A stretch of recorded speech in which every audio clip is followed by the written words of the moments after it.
निवेदन करा, नंतर हिंदी प्रश्नोत्तर मराठीमध्ये, नंतर हिंदीमध्ये.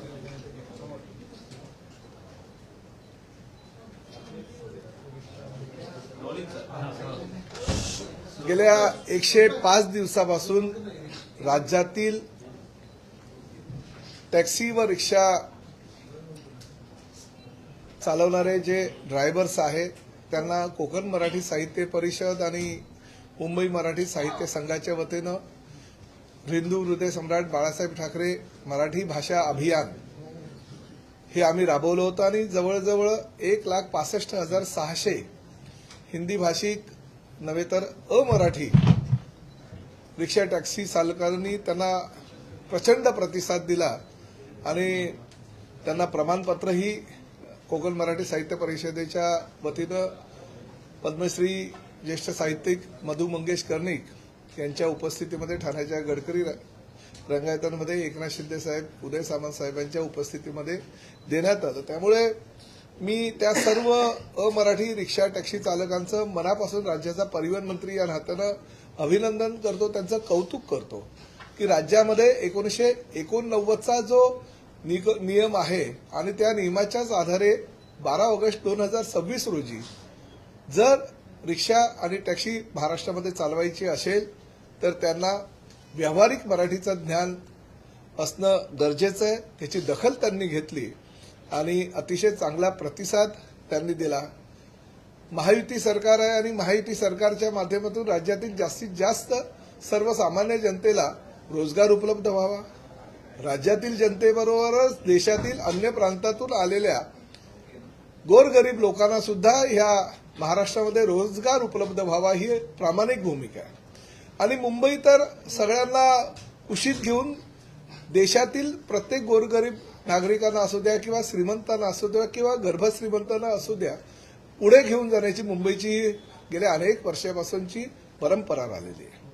परंतु प्रत्येक राज्याला प्रत्येक राजभाषेचा म्हणजे त्यांच्या भाषेचा अभिमान असणं गरजेचं आहे. तसंच महाराष्ट्राला सुद्धा मराठीचा अभिमान असणं गरजेचं आणि अभिजात भाषेचा दर्जा देशाचे लोकप्रिय पंतप्रधान आदरणीय नरेंद्र मोदी साहेबांनी मराठीला दिलेल्या असल्याकारणानं त्या मराठीचा प्रचार व्हावा, प्रसार व्हावा आणि मराठी सर्वसामान्य दूरवर जगामध्ये पोहोचावी हा प्रामाणिक हेतू मनामध्ये ठेवून आम्ही 12 ऑगस्ट 2026 रोजी परिवहन विभागानं जी नवीन कायद्यामध्ये तरतूद केली त्याची अंमलबजावणी आता आम्ही उद्यापासून सुरुवात करतोय.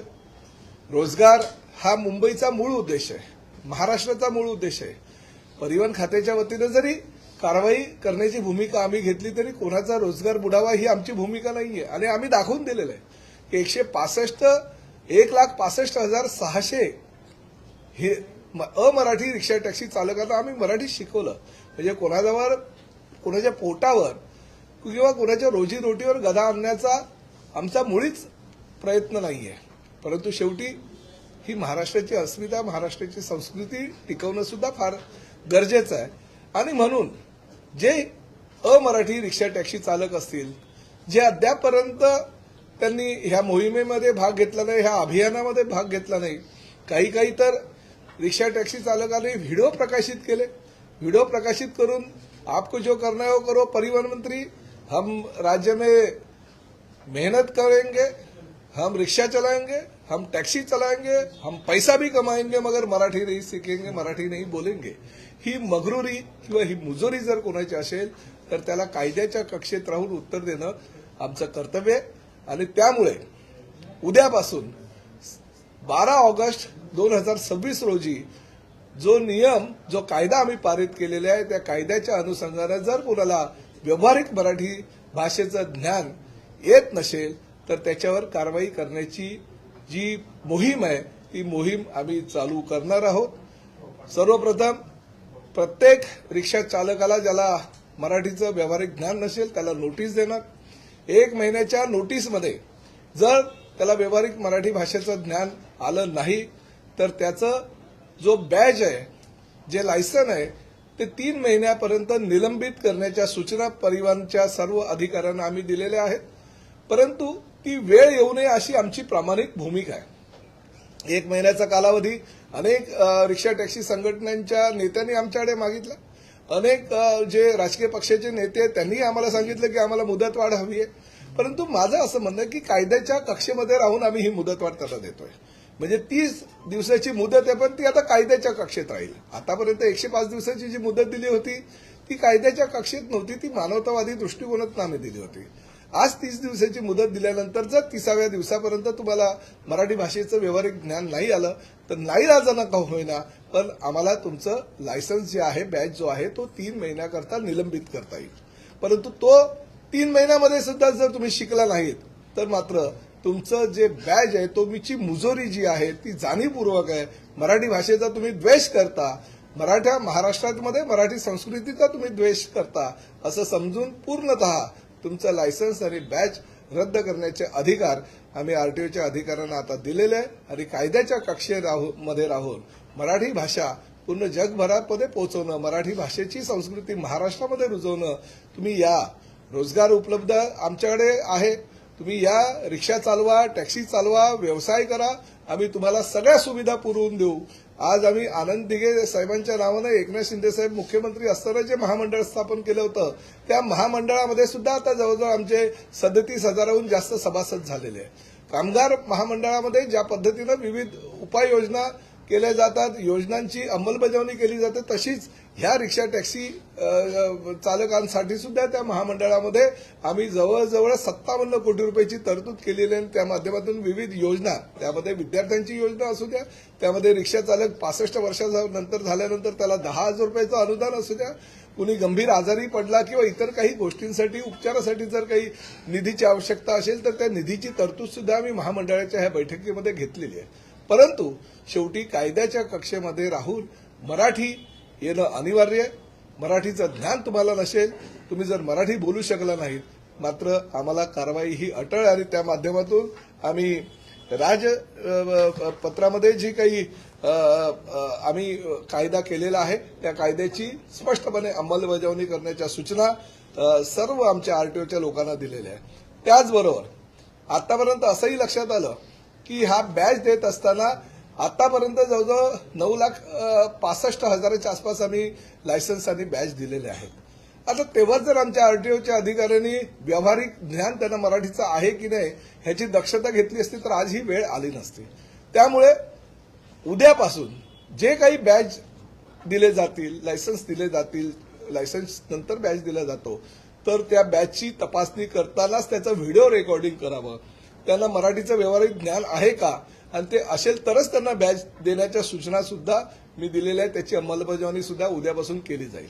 त्याचबरोबर अनेक तक्रारी आमच्याकडे अशा आलेल्या आहेत की बोगस डोमिसाईल सर्टिफिकेट घेऊन कुणी येतात आणि आम्ही 15 वर्ष महाराष्ट्रामध्ये वास्तव्यात आहे असं दाखवतात. त्यामुळे त्या बोगस डोमिसाईल जर कोणाचं असेल तर त्याची तपासणी करावी. खरं डोमिसाईल असेल तर त्या आरटीओच्या अधिकाऱ्यांनी त्यांच्या घरी जावं, माहिती घ्यावी ते बोगस आहे की खरं आहे, प्रमाणपत्र आहे याची पोलीस स्थानकाच्या माध्यमातून चौकशी करावी आणि नंतरच त्याला त्याचा बॅच द्यावा, अशा सूचना सुद्धा आम्ही केलेल्या आहेत. त्यामुळे भविष्यामध्ये महाराष्ट्रामध्ये राहून जर असं कोणी मुजोरी करत असेल आणि चुकीच्या पद्धतीनं आणि बनावट कागदपत्राच्या आधारे बॅच घेत असेल, लायसन्स घेत असेल, परमिट घेत असेल तर त्यांनाही आळा घालेल. आणि अशा पद्धतीची भूमिका आम्ही आज आरटीओचे आमचे आयुक्त नार्वेकर साहेब, अतिरिक्त आयुक्त आमचे गायकवाड साहेब यांच्या उपस्थितीमध्ये घेतलेला. आणि ह्या सगळ्या मोहिमेसाठी आम्ही अतिरिक्त आयुक्त गायकवाडांना ह्या सगळ्या मोहिमेमध्ये प्रमुख म्हणून ठेवलेलं आहे. पुढील महिन्याच्या अखेरीपर्यंत, म्हणजे 1 महिन्याची आता ही मोहीम आहे, पुढील महिन्याच्या अखेरीपर्यंत हा सगळा अहवाल आम्हाला त्यांनी सादर करायचा. आयडेंटिफाय कसं करणार की कोणाला मराठी येतं, कोणाला मराठी? व्हिडिओ रेकॉर्डिंग ना, आमचे आरटीओचे अधिकारी त्यांच्याबरोबर चर्चा करतील, संभाषण करतील, त्यांना व्यावहारिक ज्ञान आहे की नाही बघतील. दुसरं महत्वाचं, 1,65,600 लोक जी आहे ज्यांच्याकडे प्रमाणपत्र आहे, आता त्यांची आम्ही परीक्षा घेणार नाही, पण भविष्यात त्यांनी पण, मला असं वाटतं की आता त्यांनी आमच्या ह्या अभियानामध्ये भाग घेतला आणि त्यांना प्रमाणपत्र कोकण मराठी साहित्य परिषदेच्या लोकांनी दिलेलं आहे. त्यामुळे त्यांना आम्ही 1,65,600 जी लोक आहेत त्यामध्ये काही 7,000-7,500 नापास झाले होते, त्यांची पुनर्परीक्षा घेण्याची सूचना केलेली आहे.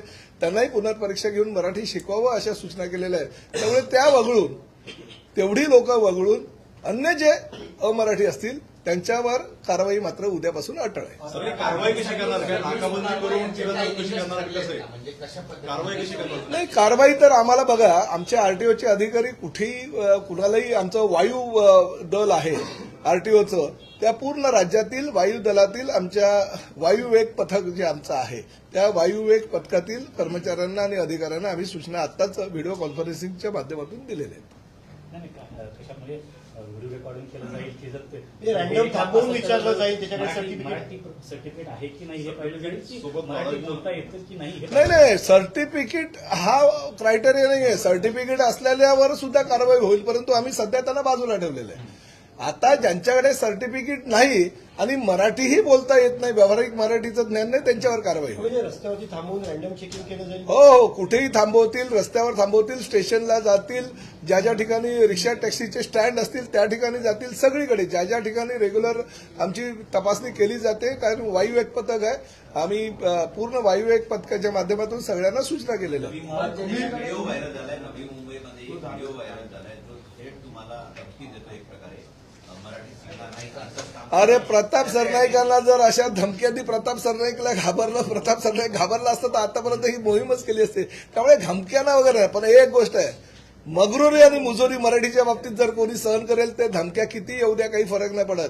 पण कायद्यामध्ये राहून मी मंत्री आहे राज्याचा, कुठल्या एका पक्षाचा पदाधिकारी नाही की काही करील मी राज्याचा मंत्री आहे. जो कायदा आहे कायद्याच्या कक्षेमध्ये राहून कारवाई मी करणार. तुम्ही जो घेतलेला कार्यक्रम होता सरकारकडून पत्र देण्यात आलंय भ्रष्टाचार झाकण्यासाठी या पद्धतीची. अरे, तुम्ही एवढ्या वर्षामध्ये जे करू शकला नाहीत, प्रताप सरनाईकनी 105 दिवसामध्ये केलं. तुमच्या नेत्यांनी फोन करून मला त्याचं अभिनंदन केलंय. त्यामुळे तुम्ही, मला असं वाटतं की काही गल्लीतल्या कुठल्या माकडांनी जास्त बोंबाबोंब करायची गरज नाही. सर, तुम्ही जो कार्यक्रम घेतला ठाण्यामध्ये, त्या ठाण्याच्या कार्यक्रमामध्ये गणेश नाईकांनी थेट सांगितलं की मला त्या कार्यक्रमाचं निमंत्रण दिलं नाही, फक्त कार्यक्रम पत्रिकेमध्ये फक्त माझं नाव टाकण्यात आलं. नाही बघा, राजकीय पक्षाचे जेवढे काही लोकप्रतिनिधी असतात, शासकीय प्रथेनुसार त्यांना ते निमंत्रण पत्र पोचलं जातं. आता गणेश साहेबांकडे भरपूर काही कार्यक्रम असतील, कदाचित त्यांना त्यांच्या PS, OSD किंवा PNनी दिलं नसेल, परंतु शासकीय नियमानुसार प्रत्येकाच्या कार्यालयामध्ये निमंत्रण पत्रिकाही पोचवली जाते. ठाण्यामध्ये पुन्हा जनता दरबार 4 कोटीचा टीडीआर घोटाळा झाला असं सुद्धा ते ते म्हणतात. काय नेमकं सुरू आहे ठाण्यामध्ये भाजप आणि शिवसेनेमध्ये? नाही हो, काही नाही. तुम्ही उगाच आमच्या दोघांच्या संबंधामध्ये काहीतरी आणण्याचा प्रयत्न करतायत. ते नाईक आहेत, मी सरनाईक आहेत. चांगलं आमचं गेल्या अनेक वर्षापासून चाललेलं आहे. अतिशय चांगलं संबंध असताना उगाच त्याच्यामध्ये काहीतरी तुम्ही कारल्याची भाजी बनवल्यासारखं काहीतरी करता. आमचे अतिशय चांगले संबंध आहे. देशामध्ये एनडीएचं सरकार, राज्यामध्ये महायुतीचं सरकार आणि ठाणे महानगरपालिकेमध्ये शिवसेना आणि भारतीय जनता पक्षाचं महापौर आणि उपमहापौर आहे. त्यामुळे आमचं सुखानं चाललेलं आहे. आमच्या कुटुंबामध्ये बिलकुल कलह नाही. आम्ही अतिशय गुन्ह्या गोविंदाने करतो. फक्त थोडेसे काहीतरी मतभेद काही निर्माण करण्याचा प्रयत्न करतात, परंतु ते का होणार नाही. 100% बघा, एकनाथ शिंदे साहेब, देवेंद्रजी फडणवीस, सुनित्राताई पवार आमचे सगळे नेते आहेत आणि त्यांच्यापुढे आम्ही त्यांचे सहकारी आहोत, त्यांचे अनुयायी म्हणून काम करतोय. त्यामुळे तसं काही होणार नाही.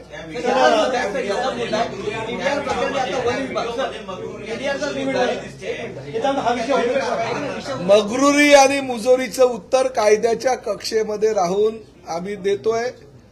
मी मगाशीच सांगितलं की मी सत्ताधारी पक्षाचा महायुती सरकारचा मंत्री आहे. त्यामुळे मी कायद्याच्या कक्षेत राहून मुजोरी आणि मगरुरीला योग्य ते चोख उत्तर देईल. सर, 1 सप्टेंबर पासून अग्रिगेटर पॉलिसी लागू करणार आहे सरकार. त्याच्यामध्ये त्याची अंमलबजावणी कसं करणार, ओला उबर आणि रॅपिडोसाठी, कारण तोही महत्वाचा विषय आहे.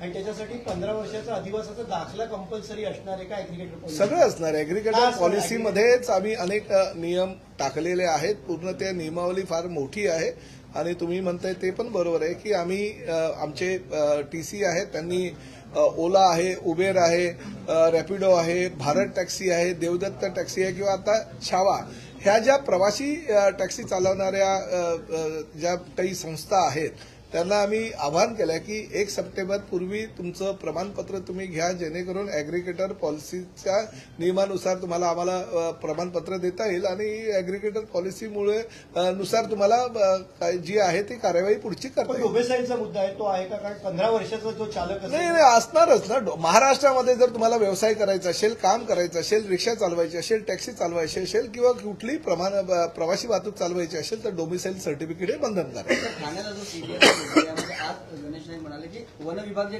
कोर्टामध्ये गेलं नव्हतं ते आता कोर्टामध्ये जाणार आहे आणि विलंब झाला असंही ते आता म्हणतात की विलंब झाला मला आधीच कोर्टामध्ये जायला पाहिजे होतं, त्यामुळे ठाणेकरांना ठीक आहे, म्हणजे विलंब जरी झाला असेल आणि त्यांना जर कळलं असेल की विलंब झालेला आहे आणि ते जर न्यायालयात गेले, निश्चितपणे ज्या पद्धतीनं तो टीडीआर दिला गेला तो माननीय सुप्रीम कोर्टाच्या आदेशानुसार दिला गेला.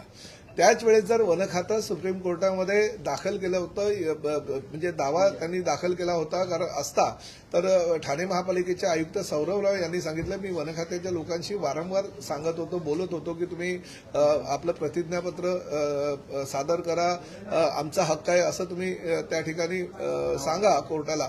परंतु त्यावेळेस दाखल न केल्यामुळे कोर्टानं एकतर्फी ऑर्डर केली आणि तो टीडीआर दिला गेला. आता टीडीआर दिला गेला आहे, परंतु आताही जर सुप्रीम कोर्टामध्ये ते गेले आणि सुप्रीम कोर्टाने जर निर्णय केला तर अतिशय चांगलं आहे, कारण फार मोठ्या प्रमाणात तो टीडीआर न्यायालयाच्या आदेशानुसार गेला आहे आणि ठाणे महानगरपालिका क्षेत्रातील ज्या काही सुखसुविधा आहे, पाणी आहे, कचरा आहे, रस्ते आहे किंवा इतर काही ज्या नागरी सुविधा आहेत त्याच्यावर त्याचा फार मोठा परिणाम होणार आहे. आताही जर ते कोर्टामध्ये गेले आणि कोर्टानं जर तशा सूचना केल्या तर खूप आनंद होईल त्यावेळेस. ओला उबर चालकांसंदर्भात काही महत्वाची घडामोड घडणार आहे का? कारण त्यांच्याकडे बॅचेस नाही अशी पण माहिती मिळते. नाही, ह्या बघा म्हणजे आता फक्त रिक्षा आणि टॅक्सीच्या संदर्भातला आज हा निर्णय झालेला आहे, परंतु नवीन ॲग्रिगेटर पॉलिसीमध्ये ओला, उबेर, रॅपिडो किंवा नवीन ज्या प्रवासी वाहतूक करणाऱ्या संस्था आहेत त्यांना ह्या नियमाच्या अधीन राहूनच भविष्यामध्ये काम करावं लागेल. अश्विनी भिडे मुंबई महानगरपालिकेच्या आयुक्त यांनी आज एक पत्र आहे ते समोर आलेलं आहे की एकनाथ शिंदे यांच्याकडे असणारं जे खातं आहे SRA यामध्ये आहे ते बराच गैरव्यवहार आहे तो झालेला आहे आणि या सगळ्यात 300 जे प्रकल्प आहेत यामध्ये प्रोजेक्टमध्ये हा सगळा गैरव्यवहार झाला अशा पद्धतीचं पत्र आहे. कोणी दिलंय? अश्विनी भिडे यांनी पत्र लिहिलेलं आहे. कुणाला? 33 नगर विकास जे पुनर्विकास होतो त्याऐवजी 33 नाही, मला काही त्या संदर्भात काही माहिती नाही, मी माहिती घेईन. आपले यामध्ये सुनावणी सुरू आहे, यामध्ये संजय राऊत यांनी टीका केली. ते म्हणतात की विधानसभा अध्यक्ष आणि निवडणूक आयोग बौद्धिक नक्षलवादी. मग संजय राऊत कोण आहेत? हे व्यावहारिक मराठी इतपुरतच राहील की भविष्यामध्ये याच्यामध्ये अजून काही वाढ होणार आहे? नाही, बौद्धिक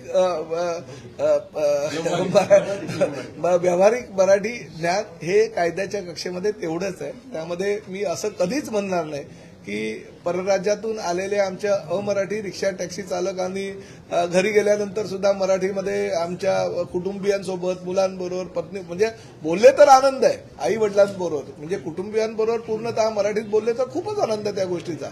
परंतु तुम्ही म्हणताय त्यानुसार आमच्या दृष्टीनं फक्त व्यावहारिक नॉलेज हेच महत्वाचं आहे.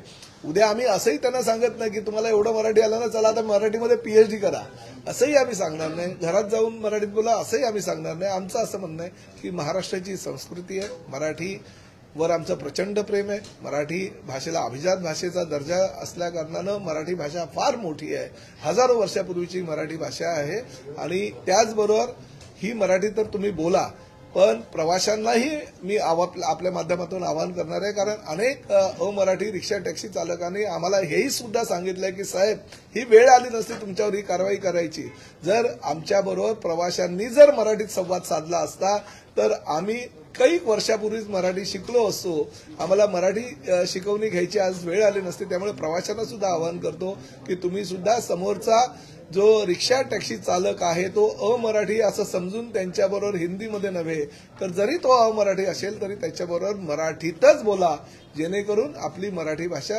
7 समुद्रापलीकडे पोहोचू शकते. तुम्ही हे सगळं आरटीओ सर या सगळ्या आरटीओच्या अधिकाऱ्यांवर हे सगळं ताण आहे तो अधिकारी कारवाईला गेले सर, अधिकारी कारवाई लेडीज फर्स्ट. एखाद्या मंत्र्यांनी निर्णय घेतला तर मुख्यमंत्री त्यात हस्तक्षेप करून आता तो बदलू शकणार आहे, त्याबद्दल तुमचं काय? नाही, बघा पूर्वी सुद्धा निर्णय तसाच होता. आजपर्यंत महाराष्ट्राची स्थापना झाल्यानंतर महाराष्ट्राच्या पहिल्या मुख्यमंत्र्यापासून राज्यामध्ये इतर मंत्र्यांनी जे काही अधिकार घेतले त्यांना दिलेले आहेत त्यामुळे चुकीचे जर काही निर्णय घेतले असतील आणि ज्यामुळे समाजामध्ये सरकारची प्रतिमा किंवा वैयक्तिक मुख्यमंत्री किंवा त्या मंत्र्याची प्रतिमा जर बदलत असेल बिघडत असेल तर तो निर्णय बदलण्याचा अधिकार हा मुख्यमंत्र्यांना पूर्वीही होता, आताही आहे आणि भविष्यातही राहील.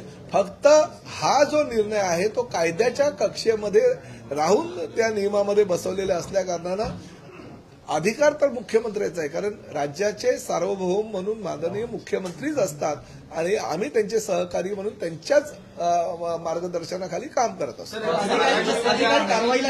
अधिकारी कारवाईला गेले आणि त्या अमराठी ड्रायव्हरला मराठी येते पण त्याच्याकडे सर्टिफिकेट नाही. काय कारवाई होईल का? मग कसं नाही कळलं नाही. अधिकारी कारवाईला गेले पण त्या अमराठी ड्रायव्हरकडे सर्टिफिकेट नाही किंवा आपण जे प्रमाणपत्र दिलं ते नाहीये पण त्याला नाही मराठी जर येत नाही प्रमाणपत्रापेक्षा मराठीच महत्वाचं आहे. प्रमाणपत्र म्हणजे काही त्यांनी मराठी आलं असं नाहीये आणि प्रमाणपत्र जरी असेल भविष्यामध्ये तरी त्याची मराठी येतं की नाही याची चाचपणी केलीच जाईल. त्यामुळे प्रमाणपत्र हे काही कुठले सर्टिफिकेट दिल्यासारखं नाहीये किंवा त्यांना आम्ही परवानगी दिल्यासारखं नाहीये. प्रमाणपत्र असेल तरी त्याची मौखिक चाचणी घेतली जाईल. तुम्ही आता हे मराठी संदर्भामध्ये कारवाई या अगोदर नंबर प्लेट संदर्भातल्या कारवाई सांगितल्या होत्या, मात्र अद्यापही नंबर प्लेट तशा पद्धतीच्या ज्या आरएसपी 31 डिसेंबर 2026 ही नंबर प्लेटसाठी अंतिम मुदत आहे आणि 31 डिसेंबर 2026 पर्यंतची ही मुदत संपल्यानंतर कारण ठेकेदारांना आम्ही त्याला वर्क ऑर्डर दिलेली असताना ती मुदत दिली असल्या कारणानं 31 डिसेंबर 2026 ही अंतिम तारीख.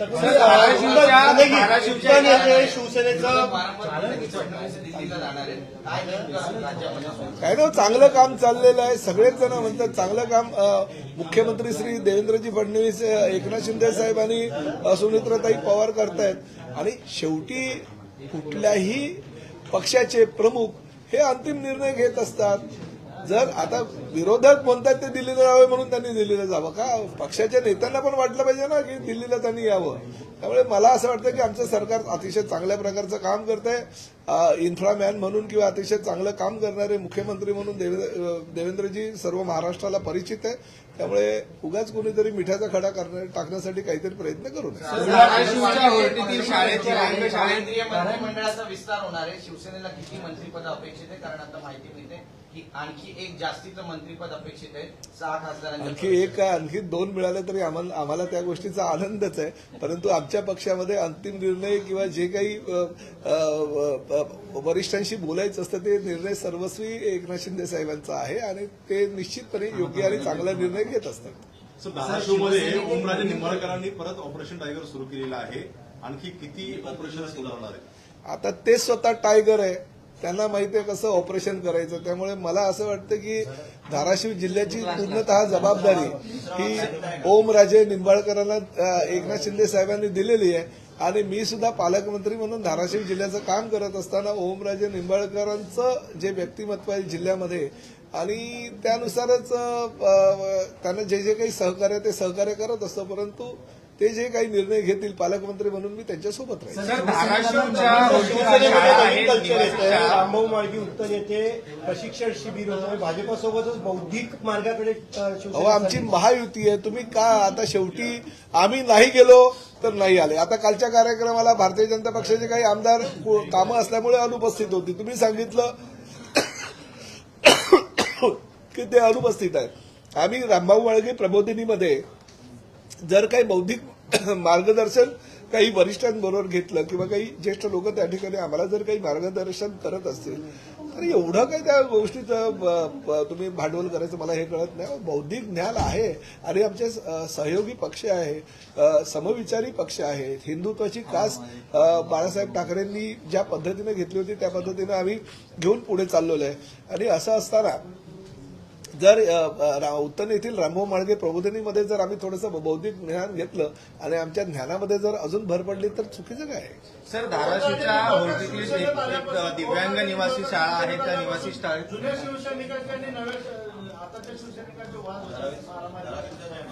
नाही असं तरी मला काही वाटत नाही. ओमराजे सगळ्यांना घेऊन जाणारे नेते. आम्ही धाराशिवच्या एका होर्टीतील शाळा आहे, दिव्यांग निवासी शाळा. तिथे पुरेशा वस्तू नाही, पाणी नाहीये, स्वच्छता नाही आणि अन्न देखील जे आहे ते विद्यार्थ्यांसाठी नाहीये. याकडे कसं पाहता? नाही, याकडे अशा म्हणजे फार महत्वाची सूचना आहे आणि अशा पद्धतीने जर कुठे होत असेल तर मी संबंधितांना लगेच सूचना करतो, ते कुठलीही शाळा बघून घ्या. सर, कोल्हापूरमध्ये आहे ते शिवसेनेकडे लोकसभा मतदारसंघ आहे, मात्र आजच हसन मुश्रीफ असे म्हणतात की आता ही लोकसभा आहे ती मी स्वतः लढवणार आहे. कोण म्हणाला? हसन मुश्रीफ म्हणतात. मुश्रीफ साहेब, हो मुश्रीफ साहेबांनी आशीर्वाद द्यायचं काम करायचं ना हो. आता शेवटी गेल्या अनेक वर्षापासून ही तो लोकसभा मतदारसंघ जर आमच्याकडे असेल तर मग त्यावर आतापासून दावा म्हणजे दाखल करणं सुद्धा चुकीचं आहे. भरत शेटगोगावले पुन्हा पालकमंत्री झाले. अरे 2.25 वर्षानंतर त्यांनी टॉवेल उडवत पालकमंत्री पदाची धुरा घेतलेली आहे. त्यांना शुभेच्छा आहेत आणि त्यांच्या पालकमंत्री पदाच्या कारकिर्दीमध्ये अतिशय चांगलं काम करतील. तटकरे कुटुंबियांना सुद्धा त्यांच्या माध्यमातून चांगलं न्याय मिळेल आणि आमच्या शिवसेनेच्या आणि महायुतीच्या सगळ्या लोकप्रतिनिधींना सुद्धा चांगली त्यांच्या माध्यमातून मदत होईल आणि जिल्हा अजून विकसित कसा होईल यासाठी ते निश्चितपणे प्रयत्न करतील. त्यांना माझ्या मनापासून शुभेच्छा. विस्तारित जवाब चाहेंगे. 105 दिन का समय आपने दिया था ऑटो वालों को और टैक्सी वालों को, कैसे रही मुहिम, कितने लोगों ने? नहीं, बहुत ही अच्छी है. मैं सभी हमारे ऑटो रिक्शा ड्राइवरों का बहुत दिल से धन्यवाद देता हूं, क्योंकि देखिए ये महायुति की सरकार है. शिवसेना, भारतीय जनता पार्टी और राष्ट्रवादी मिलकर ये सरकार बना रही है. मुंबई तो रोजगार निर्माण करने का बहुत बड़ा कारखाना कहा जाता है और देश के अलग अलग राज्यों से हमारे भाई, हमारी बहनें इस मुंबई शहर में और इस महाराष्ट्र में आते हैं. पिछले कई सालों से हमारे रिक्शा टैक्सी ड्राइवर यहाँ पे व्यवसाय कर रहे हैं. हम उनको शुभकामनाएं देते हैं, मगर साथ ही में ये बात भी उतनी सही है कि ये महाराष्ट्र की संस्कृति है, ये परंपरा है.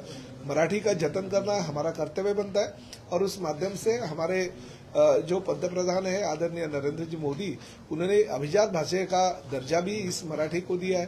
तो जो 1989 का हमारा नियम था और वो नियम के अनुसार मराठी भाषा का बेसिक ज्ञान होना जरूरी होता है रिक्शा और टैक्सी ड्राइवरों को, क्योंकि प्रवासियों के साथ मराठी भाषा में बात करनी चाहिए.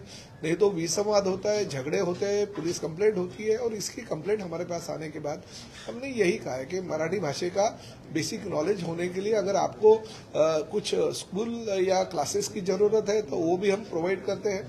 हमने मुंबई मराठी साहित्य संघ और साथ ही में कोकण मराठी साहित्य परिषद के माध्यम से हमने 105 दिन का ये अभियान शिवसेना प्रमुख बाला साहब ठाकरे जी के नाम का किया था. उसमें 1,65,600 जो अमराठी लोग हैं उन्होंने पार्टिसिपेंट दिखाया था और सभी लोगों को प्रमाण पत्र दिए. मगर ये संख्या जो है वो ज्यादा है, तो 105 दिन की मोहलत जो है वो खत्म हो गई.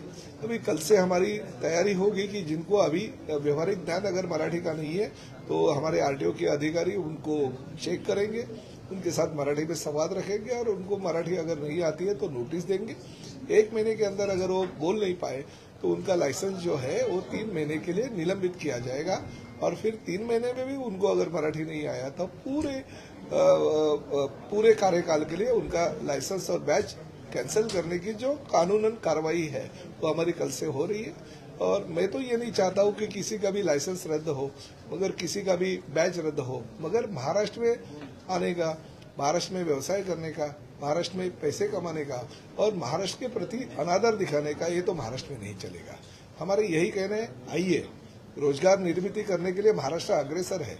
आप यहाँ पे आइए, काम कीजिए, मेहनत कीजिए, पैसा कमाइए और बड़े बन जाइए, मगर महाराष्ट्र के प्रति प्यार दिखाइए. मराठी जो संस्कृति है उसका आदर करिए. कार्रवाई का स्वरूप क्या रहेगा? कार्रवाई के प्रमुख किसे बनाया गया है? हमारे पूरे हमारे नार्वेकर जी है जो परिवहन आयुक्त है, हमारे गायकवाड़ साहब है अतिरिक्त आयुक्त है, उनके अंडर हमने वायु वेग पदक निश्चित किया है.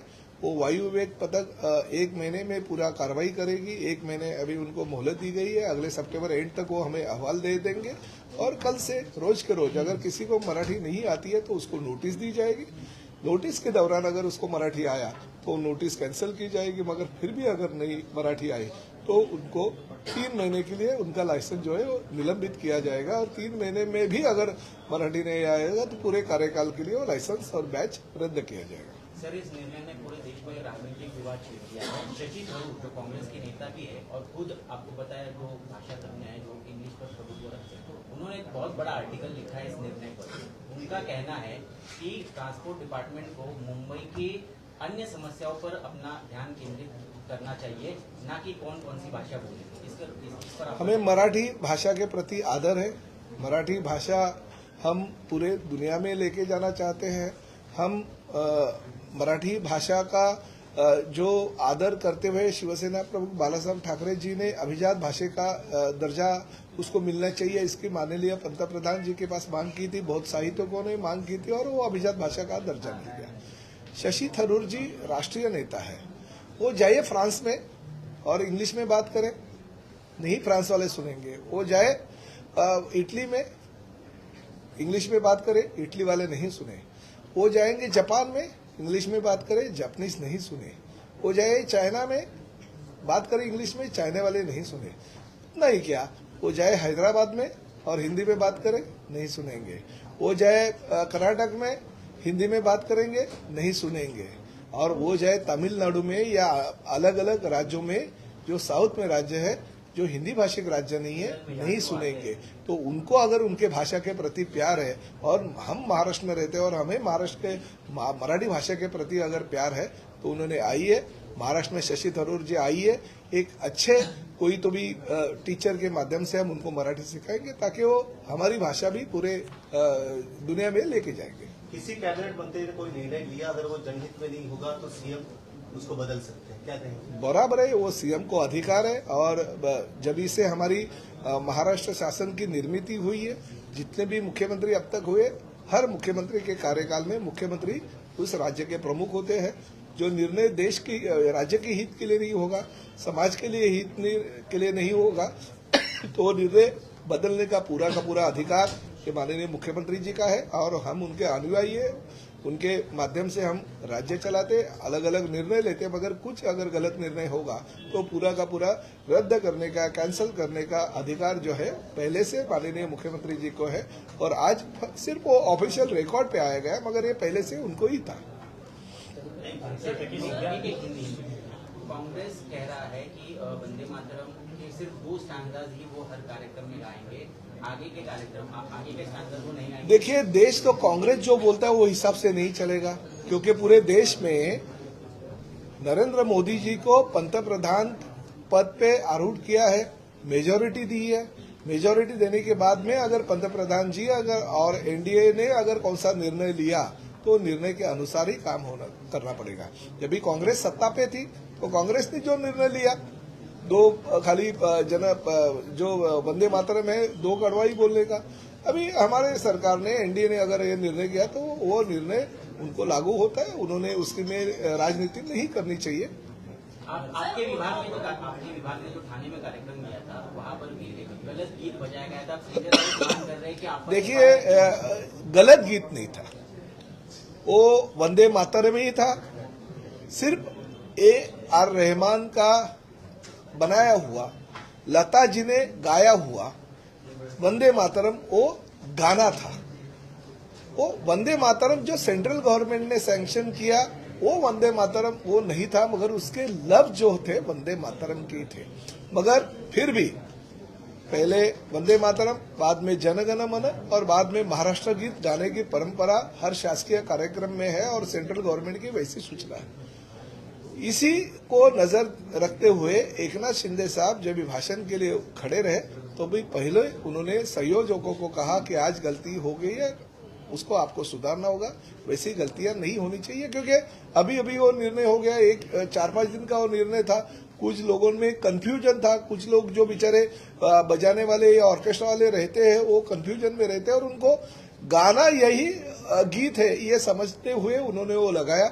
मगर फिर भी हमने हमारे डिपार्टमेंट के माध्यम से उनको नोटिस दी है, इसके बाद में वैसा नहीं होगा और एकनाथ शिंदे साहब ने वैसी सूचना भी उनको की है। सर, ओला उबर के लिए आप कुछ नए नियम लागू करने वाले हैं क्या? एग्रीगेटर पॉलिसी है, कोई नए नियम नहीं है। एग्रीगेटर पॉलिसी राज्य शासन ने और राज्य शासन के लॉ एंड ज्युडिशियल डिपार्टमेंट ने मंजूर कर दी है, उस माध्यम से आगे कार्रवाई हो। सुप्रीम कोर्टात पक्ष आणि चिन्ह याची सुनावणी सुरू आहे आणि काल कुठे कपिल सिब्बल यांनी दावा केला की पक्षाच्या घटनेमध्ये मुख्य नेतापद हे कुठलंही नाही आहे आणि मुख्य नेतापद हे कसं काय एकनाथ शिंदे यांना दिलं गेलं त्यामुळे आता ठीक आहे. बघा, गेल्या अनेक दिवसापासून मी बघतोय कपिल सिब्बल तेच ते म्हणजे गेल्या आठवड्या 8-10 दिवसामध्ये जे त्यांचं बोलणं चाललेलं आहे, मला तरी म्हणजे कोर्ट बसलेलं असताना ते 2 तास त्याच संदर्भात वारंवार चर्चा करतात. ठीक आहे, मला असं वाटतं आज कदाचित त्यांचं जे म्हणणं आहे ते मांडतील. आज शेवटचा दिवस कदाचित असेल. आम्हाला जेव्हा आमची संधी मिळेल आमचं म्हणणं मांडण्याची, आमची भूमिका आम्ही त्यावेळेस आमचे वकील